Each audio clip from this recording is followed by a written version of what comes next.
Lesson 13. God be praised. Alhamdulillah, Hissa Doim. Dear students and learners, welcome to the second part of God be praised. Theme. In this story, Ahmed Nadeem Kazmi has depicted the life of a village Maulvi and his miseries relating to his domestic life, his low income and the marriages of his daughters, and about suitable matches for his daughters. इस कहानी में अहमद नदीम कासमी गांव के एक मौलवी की घरेलू ज़िंदगी, उसकी कम आमदनी और उसकी बेटियों की शादियों और उनके लिए मुनासिब रिश्तों से जुड़े मसाइब की तस्वीर कशी करता है। His words fell like a bombshell on Maulvi Abul. Suddenly he felt as if bundle after bundle of cloth from the various shelves had been falling over him. Out of 43 rupees he kept a rupee and quickly paid the rest to Shamim Ahmed. "Thank you, sir," Shamim said, flushing with happiness. "You have graciously become my first customer. I consider it a good omen. That is why I have not offered you any concession today. But I am your humble servant, sir. I will, hopefully, compensate you soon in some other way." Maulvi Abul placed the bundle of cloth under his arm and got up to leave. He smiled, blessed Shamim Ahmed, and began walking slowly home. One evening, a few days later, someone knocked at the door. He went to the door himself and opened it. A wave of fragrance flowed into the house. "Assalamu alaikum, sir." He heard a familiar voice. It was Shamim Ahmed. After the preliminary exchange of greetings, Shamim Ahmed hesitatingly said something private to Maulvi Abdul. उसके अल्फाज मौलवी अबुल पर बम की तरह गिरे। अचानक उसे यूं महसूस हुआ जैसे मुख्तलिफ शेल्फों से कपड़ों के एक के बाद एक बंडल उसके ऊपर गिर रहे हैं। 43 रुपए में से उसने 1 रुपया रखा और बाकी जल्दी से शमीम अहमद को अदा कर दिए। शुक्रिया सर, शमीम ने खुशी से झूमते हुए कहा। आप एहसानमंदी से मेरे पहले गाहक बन गए हैं। मैं इसे अच्छा शगुन समझता हूँ, इसीलिए मैंने आज आपको कोई रियायत नहीं दी, लेकिन मैं आपका आजिज़ बंदा हूँ जनाब। उम्मीद है कि आपको जल्द ही किसी और तरीके से मुआवजा दूंगा। मौलवी अबुल ने कपड़े का बंडल बाजू के नीचे रखा और जाने के लिए उठ खड़ा हुआ। वो मुस्कुराया, शमीम अहमद को मुबारकबाद दी और आहिस्ता आहिस्ता घर की तरफ चलने लगा। एक शाम चंद दिन बाद किसी ने दरवाज़े पर दस्तक दी। वो खुद दरवाज़े के पास गया और उसे खोला। घर में खुशबू की लहर दौड़ गई। अस्सलामु अलैकुम जनाब, उसे एक जानी पहचानी आवाज़ सुनाई दी। ये शमीम अहमद था। सलाम के इब्तदाई तबादले के बाद शमीम अहमद ने हिचकिचाते हुए मौलवी अबुल से एक निजी बात कही। A thrill went through Maulvi Abul's ears. An idea came to him. Instead of listening to Shamim Ahmed's request on his threshold, he turned and shouted, "Arif's mother, I am going out.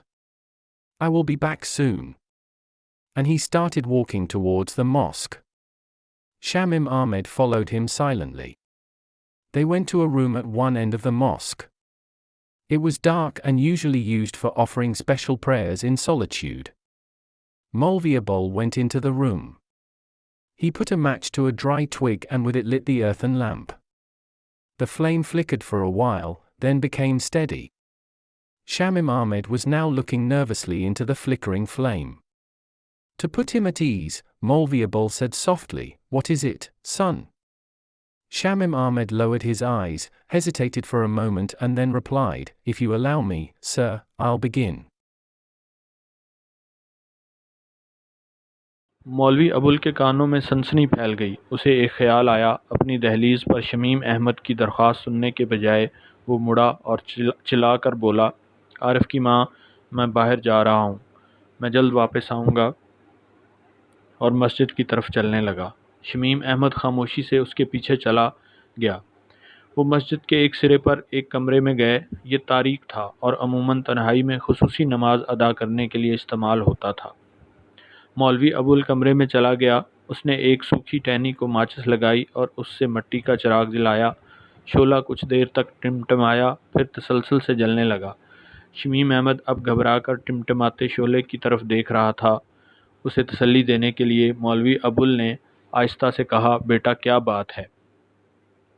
Shamim Ahmad ने नज़रें नीची कीं, एक लम्हे के लिए हिचकिचाया और फिर जवाब दिया, जनाब अगर आप इजाज़त दें तो मैं शुरू करूँगा। Yes, of course, son. What is it? To encourage the youth, he patted his back. Shamim felt at ease, but couldn't overcome his embarrassment. Then, finally mustering up courage, he cleared his throat and began in a low voice, as a matter of fact, my mother should have done this, but she is not well. That's why I have come. He stopped. You did the right thing, Molvi Abul said affectionately. My request is, please accept me as your slave. I mean. He stopped abruptly, stumbling over the words. Molvi Abul could not believe what he had just heard.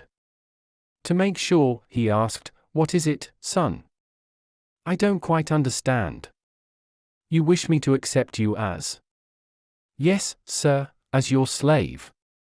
Shamim Ahmed blurted out in haste, I mean, if you have no objection, I will send my mother with the marriage proposal.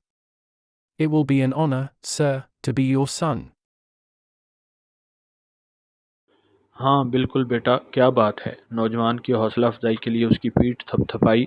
Shamim को सुकून महसूस हुआ, लेकिन वो अपनी शर्मिंदगी पर काबू ना पा सका। बिलाखिर हिम्मत जमा करके उसने अपना गला साफ किया और धीमी आवाज़ में बात शुरू की। हकीकत यह है कि मेरी माँ को ये करना चाहिए था, लेकिन उनकी तबीयत ठीक नहीं है, इसलिए मैं आया हूँ। वो रुक गया। तुमने ठीक किया, मौलवी अबुल ने प्यार से कहा। मेरी दरख्वास्त है कि मुझे अपना ग़ुलाम कबूल कर लें। मेरा मतलब है। वो अल्फाज पर ठोकर खाता हुआ अचानक रुक गया। मौलवी अबुल को यकीन न आया कि उसने कुछ सुना है। उसका यकीन करने के लिए उसने पूछा, क्या बात है बेटा? मुझे बिल्कुल समझ नहीं आई। आप चाहते हैं कि मैं आपको कबूल कर लूं? जी जनाब, आपका ग़ुलाम, शमीम अहमद ने जल्दी में कहा। मेरा मतलब है कि अगर आपको कोई एतराज़ नहीं तो मैं अपनी वालदा को शादी की पेशकश के साथ भेज दूंगा। जनाब, आपका बेटा बनना एजाज़ की बात होगी।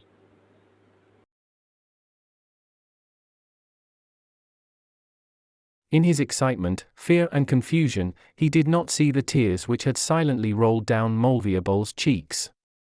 In that silence, time almost stood still for both of them. They looked dazed. Molvi Abul sighed and wiped the tears from his eyes and his face with the loose end of his turban. In a quivering voice, he said, O Allah, daughters are your helpless creatures. He caught hold of Shamim Ahmed's hand and added, they are for marriage. You are my dear disciple. Brother Hafiz Abdul Rahim's son is also my son. Come, my son, come. And he embraced Shamim Ahmed warmly.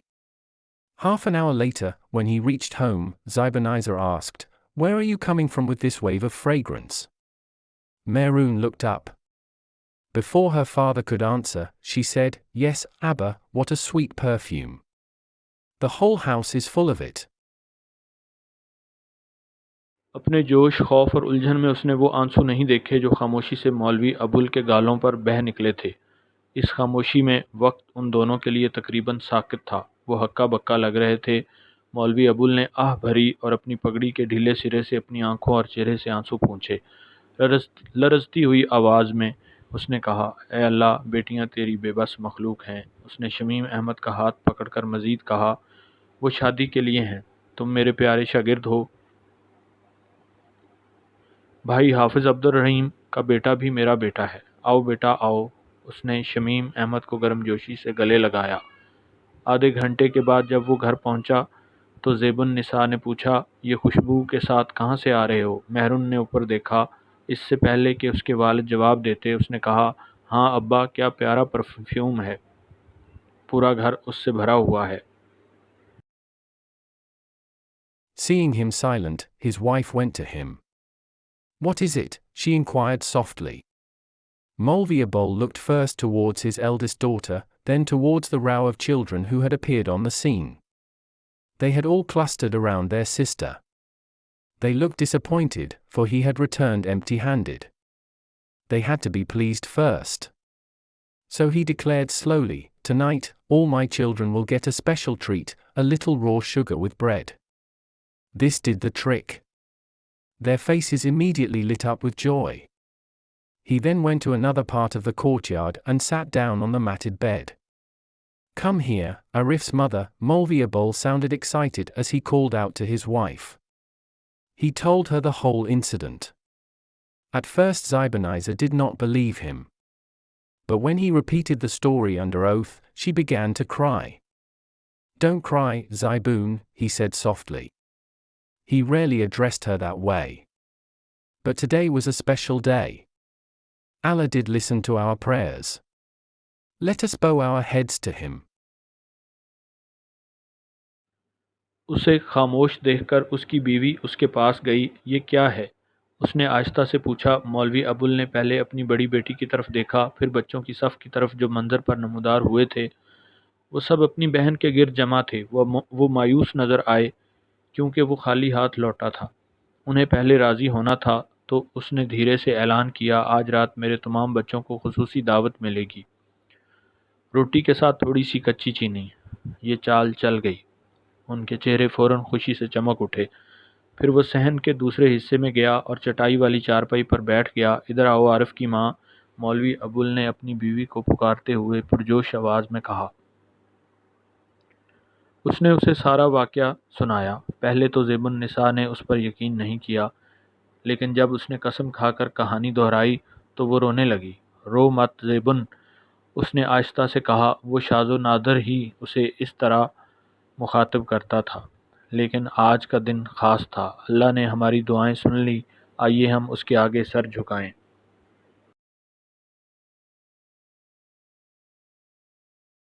They were still lost in their newly acquired happiness when suddenly, once again, they heard a knock. Before any of his children could rush and open the door, Molvia Bol shouted, "Wait! Let me see." He went to the door and opened it. Chaudhry Fatih Dad was standing there, wrapped in a shawl. He warmly caught Molvia Bol's hands and embraced him. "Congratulations, sir. At last my efforts have proved fruitful," he said in a low voice. "Yes, Chaudhry Saheb. I am thankful to you and grateful to Almighty Allah. Shamim is a good boy, sir. Please take a decision without delay. Who knows what may happen?" Saying that, he brought out a cotton bag from under his shawl and handed it over to Molvia Bol. "This is a humble gift.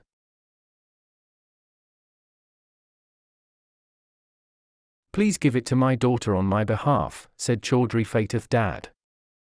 Gratified and almost dazed, Molvia Bol went back to his wife. With a thumping heart he opened the bag. Tied neatly in a large silken kerchief were a pair of gold pendants set with large, shining stones and wrapped in a 100-rupee note. वो अभी अपनी नई हासिल की हुई खुशी में खोए हुए थे कि अचानक एक बार फिर उन्हें एक दस्तक सुनाई दी। इससे पहले कि उसका कोई बच्चा जल्दी से दरवाज़ा खोलता, मौलवी अबुल चिल्लाया, "रुको, मुझे देखने दो।" उसने दरवाजे के पास जाकर उसे खोला। चौधरी फतेहदाद शाल ओढ़े वहीं खड़े थे। उसने गर्मजोशी से मौलवी अबुल का हाथ पकड़कर गले लगाया। "मुबारक हो जनाब, आखिरकार मेरी कोशिशें रंग लाईं।" उसने धीमी आवाज़ में कहा। "हाँ चौधरी साहब, मैं आपका शुक्रगुज़ार हूँ और अल्लाह ताला का शुक्रगुज़ार हूँ। शमीम साहब एक अच्छा लड़का है। प्लीज़ बिला ताख़ीर फ़ैसला कर लें, कौन जाने क्या हो सकता है।" ये कहकर उसने अपनी शाल के नीचे से पोटली निकालकर मौलवी अबुल के हवाले कर दी। "ये एक आजिज़ाना तोहफ़ा है, मेरी तरफ से मेरी बेटी को दे दो," चौधरी फतेहदाद ने कहा। खुश होकर वो तकरीबन चकरा कर मौलवी अबुल अपनी बीवी के पास वापस चला गया। धड़कते दिल के साथ उसने पोटली खोली। एक बड़े रेशमी रुमाल में सफाई से बंधे हुए सोने का जोड़ा था, बड़े चमकते पत्थरों से सेट किए गए और 100 रुपए के नोट में लिपटे हुए झुमके। A few days later, the pre-marriage celebrations began. Merenisa was put in seclusion in a separate room till the auspicious day. Her hands and feet were covered with henna. The gay songs that usually accompany wedding ceremonies were not sung, for after all, this was Molvia Bol Barkat's residence. Music of any kind could not be allowed in his house. So the village girls simply sat in a circle round the shy bride, and for several nights sang songs of love and friendship, flowers and their fragrance, and the romantic rainy season which has a special significance for young men and women in the rural Punjab. They also sang sweet songs of the excitement of union and the pangs of separation. On the other hand, nobody could restrain Shamim Ahmed from celebrating his marriage any way he desired. So he came to marry Mehroon amidst fireworks with musicians playing gay tunes. कुछ दिनों बाद शादी से पहले की तकरीबात शुरू हो गईं। मेहरून निसा को शब बरात तक अलग कमरे में तन्हाई में रखा गया। उसके हाथ पांव मेहंदी से ढके हुए थे। खुशी के गीत जो अमूमन शादी की तकरीबात में गाए जाते थे नहीं गाए गए, क्योंकि आखिर ये मौलवी अबुल बरकात की रिहाइश थी। उनके घर में किसी भी किस्म की मौसीकी की इजाज़त नहीं थी। चुनाचे देहाती लड़कियां शर्मीली दुल्हन के गिर्द दायरे में बैठकर कई रातों तक प्यार और दोस्ती, फूलों और उनकी खुशबू और रोमानवी बरसात के गीत गाती रहीं, जो पंजाब के दही नौजवान मर्दों और औरतों के लिए ख़ास अहमियत के हामिल हैं। उन्होंने मिलन के जोश और जुदाई की अज़ियत के मीठे गीत भी गाए। दूसरी तरफ शमीम अहमद को अपनी मर्ज़ी से शादी की खुशी मनाने से कोई नहीं रोक सकता था। चुनाचे वो खुशी की धुनें बजाने वाले मौसीकारों के साथ आतिशबाजी के दरमियान मेहरून से शादी करने आए। That night, after a lot of whispering in one corner of the house, many trunks were dragged out and opened. The next morning, when the dowry was exhibited in the courtyard, the entire village was stunned by what it saw. People were not impressed much with the colorful clothes, for this was not unusual. But the jewelry. It was incredible. Some secretly believed that the Maulvi had a special amulet whose charm blessed him with secret power to get as much money as he desired from the angels. In the crowd, there was also a loud-mouthed old hag who seemed to have other views. In a loud whisper, she pointed out that several suits in the dowry had once belonged to a woman who had died young. There were others which had been part of Zaiboon's dowry. Even the bracelets and the gold nose ring are hers, she added with conviction. But the gold pendants? She raised her eyes and looked towards the heavens, as if they were a gift from there. उस रात घर के एक कोने में काफ़ी सरगोशियों के बाद कई संदूक घसीटकर बाहर निकाले गए। अगली सुबह जब सहन में जहेज़ की नुमाइश हुई तो सारा गांव देखकर दंग रह गया। लोग रंगीन कपड़ों से ज़्यादा मुतासर नहीं हुए, क्योंकि ये कोई गैर मामूली बात नहीं थी, लेकिन ज़ेवरात ये नाकाबिले यकीन थे। कुछ लोग खुफिया तौर पर ये मानते थे कि मौलवी के पास एक ख़ास तावीज़ है, जिसके सहर ने उसे खुफिया ताकत से नवाजा है कि वो फरिश्तों से जितना माल चाहे हासिल कर लेता है। हुजूम में एक ऊंची आवाज़ वाली बूढ़ी खोसट भी थी, जिसके ख्यालात कुछ और ही थे। ऊंची सरगोशी में उसने निशानदही की कि जहेज़ में कई सूट एक बार उस औरत के थे जो जवानी में मर गई थी। कुछ और भी थे जो ज़ेबुन के जहेज़ का हिस्सा थे, यहाँ तक कि कड़ा और सोने की नथली भी उसके थे। उसने यकीन के साथ मज़ीद कहा, लेकिन सोने के झुमके? उसने आंखें उठाकर आसमान की तरफ देखा, जैसे वो वहाँ से तोहफा हूँ। After the ceremonies were over, Mehroon was made to sit in a palanquin, beautifully decorated. It was covered with a large silken cloth so that the bride could go to the bridegroom's house in strict purdah. As two sturdy villagers carried it away, Maulvi Abul walked a few steps with it. He must have cried silently, for his eyes and nose were red and he looked pale. At the same time he looked at peace. As he went back to his house, Zibanisa suddenly appeared from behind the door. She held his hand and burst into tears. "Look at this house," she said, sobbing. "Without Mehroon, doesn't it look like a graveyard?" Maulvi Abul smiled and consoled her. "Don't be silly, Zaiboon. Has Mehroon taken Zabda also with her? What about Shamsun?" Suddenly he remembered something. Arif's mother, where is Zabda? He asked in a whisper. "Inside. Crying," she replied. "Zabda." Maulvi Abul called her. A few minutes later Zabda came out of the room. She looked sad. तकरीबात ख़त्म होने के बाद maroon को पालकी में बिठाया गया, खूबसूरती से सजाया गया। उसे एक बड़े रेशमी कपड़े से ढांप दिया गया ताकि दुल्हन सख्त पर्दे में दूल्हे के घर जा सके। जब दो मजबूत देहाती उसे ले गए, मौलवी अबुल उसके साथ चंद कदम चल पड़े। वो खामोशी से रोया होगा क्योंकि उसकी आंखें और नाक सुर्ख थी और वो पीला लग रहा था। साथ ही वो पुरसकून था। जब वो अपने घर वापस गया तो दरवाजे के पीछे से अचानक ज़ेबुन निसा नमूदार हुई। वो उसका हाथ पकड़कर रो पड़ी। इस घर को देखो, उसने रोते हुए कहा। महरून के बगैर क्या कब्रिस्तान नहीं लगता? मौलवी अबुल ने मुस्कुराकर उसे तसल्ली दी। बेवकूफ़ न बनो ज़ेबुन, क्या महरून ज़ब्दा को भी अपने साथ ले गई है? शमसुन का क्या होगा? अचानक उसे कुछ याद आया। आरिफ की माँ ज़ब्दा कहाँ है? उसने सरगोशी में पूछा। अंदर रोती हुई उसने जवाब दिया। ज़ब्दा। मौलवी अबुल ने उसे बुलाया। चंद मिनट के बाद ज़ब्दा कमरे से बाहर आई। वो उदास लग रही थी। There were large dark patches of tears on her new pink headcloth. The Molvi said to his wife, Arif's mother, "Have you noticed?" he whispered. "This Zabda of ours has suddenly grown up." There was silence for a while. Then Molviabol said, perhaps to reassure himself more than his wife, "Don't worry. Allah Almighty is kind and benevolent. It's a sin to lose faith." Oblivious of his surroundings, Molviabol's mind was racing elsewhere. As if in a trance, he had called Shamsun. Slowly, his third daughter came forward and began walking towards them. A few months after Mehroon's marriage, a primary school for girls was opened in the village. All these years, Molviabol had two main sources of inspiration, in which he had implicit faith. The first one was Almighty Allah, and after him, Chaudhry Fatadad. It was certainly Allah's benevolence that sinners like Molviabol and Zaibaniza were still alive, and that all their children were living and Mehroon had been married with such splendor. उसके नए गुलाबी दुपट्टे पर आंसुओं के बड़े स्याह धब्बे थे।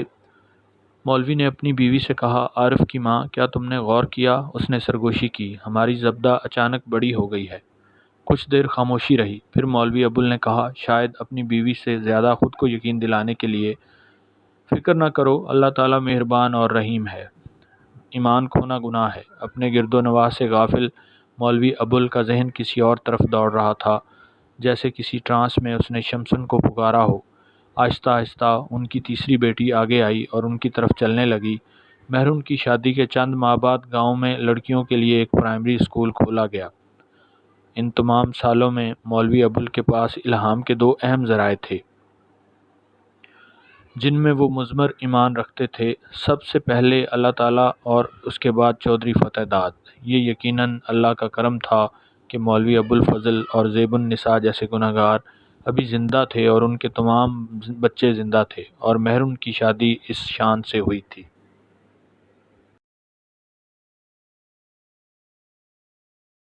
Happy learning!